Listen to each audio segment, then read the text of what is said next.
My name's Craig Easton. I'm a documentary photographer.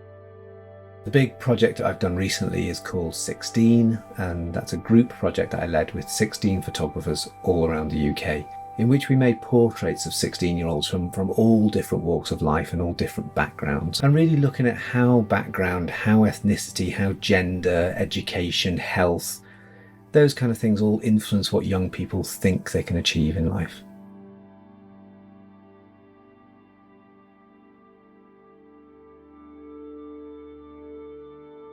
And so my work split into two categories, really, I suppose.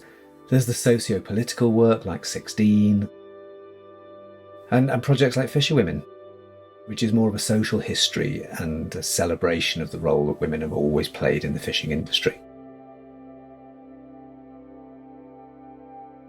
So the 16 project was initially born out of a piece of work I did about the Scottish independence referendum in 2014. I'm Scottish by birth. I don't sound like it because I've lived in England for so long. But it was kind of odd being Scottish, feeling Scottish, but living in England and realising that this vote was happening about my homeland that I had no say over whatsoever. And so I did what I always do. I responded by photographing. And so what I decided to do was to find people who would be 16 on the day of the vote. And so the people I found were the youngest people ever to vote in any referendum or any election in the UK. But what came out of that work was that I was really encouraged by how engaged they were with the process, how much they really felt a weight of responsibility to vote.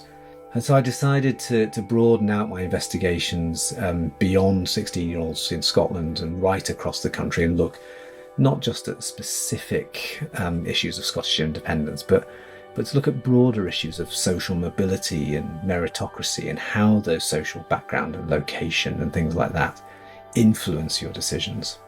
I invited other photographers to join me and we got together and each of us came with our own ideas of what we wanted to do. And so I chose to photograph in the Scottish Islands because I work in the islands a lot and I know them very well. And I know that people in London have no idea what it's like to live in Orkney or Shetland or the Western Isles. So I wanted to go and speak to young people in the islands and give them an opportunity to say, well, this is what life is like. These are my dreams, my ambitions, and to take their stories to London and vice versa. I worked in the Western Isles and in Orkney and in Shetland. And some of the young people I met them in all sorts of different ways. I knocked on doors of cafes where people were likely to be working, and I did workshops in schools, and I talked to youth clubs, and I just met kids on the street. And I was really keen that in the Western Isles in particular that we had some people who wrote in Gaelic because I wanted to be able to take these stories back to the mainland and down south and say, you know, there are other native languages in this country other than English. It was important to me that this was about diversity and about sharing different experiences. And then I went up to Shetland and I was really keen to shoot in Shetland because again, Shetland feels, from the mainland, it feels incredibly remote and, you know, it's a long, long way. It's 14 hours on the boat from Aberdeen. But you know, when you're in Shetland, it doesn't feel anything like as remote because it's quite a big community and they've got this beautiful arts centre and cinema, and it doesn't feel as remote as, say, the North West Highlands, for example. You know, there's quite a big secondary school there, and I ran a workshop in the school and I photographed a few people. And then I was really delighted that when Raven Shaw agreed to have her photograph taken and be part of the project, because she's from Fair Isle. And so I photographed her, and I mean, I think it would be true to say that she must be the remotest 16-year-old in the whole of the UK. Fair Isle is basically a rock stuck in the sea between Orkney and Shetland. And she writes beautifully about having to go to school at the age of 11 because there's this tiny primary school on the island, and she has to go to secondary school, and there were 6 pupils, I think, in the primary school, and when she got to Lerwick there were 900 in the secondary school. So it was this enormous culture shock, and she had to fly to school. And so that experience, it's lovely to bring that story to a wider audience. A lot of pictures in the Western Isles, the ones I'd done earlier, were photographed in the landscape, and I deliberately wanted to show the landscape because I wanted to set them in the island context. But But as it progressed, the Shetland ones I did towards the end of the project, and some of the Shetland pictures are basically just a head and shoulders. So there's Enya with this fabulous long mane of flaming red hair, and I just set it up as a very simple head and shoulders in her garden with the wall of a shed as a background. And then, of course, a gust of wind comes and blows her hair all over the place, and she bursts into peals of laughter, and that's the moment I made the photograph. And for me, I love it. It's full of life and it's full of vitality. And what sort of tops it off really is that when she wrote her testimony, she wrote in her own Shetlandic dialect.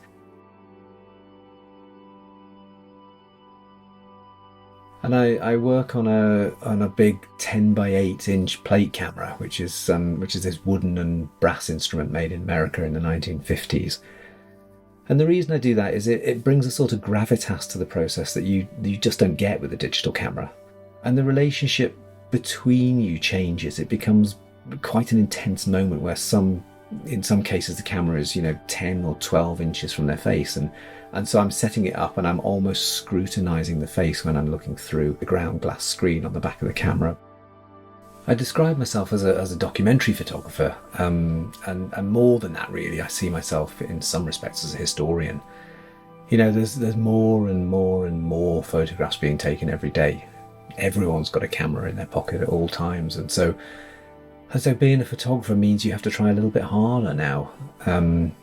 It used to be when I started out that more often than not I'd be the only person at any event that had a camera, and therefore it was kind of easy to be a photographer. But now if you're going to be a photographer, you really need to think about what you're doing or why you're doing it, and so the projects I work on are deeply researched, and I'm really trying to say something about something I care about.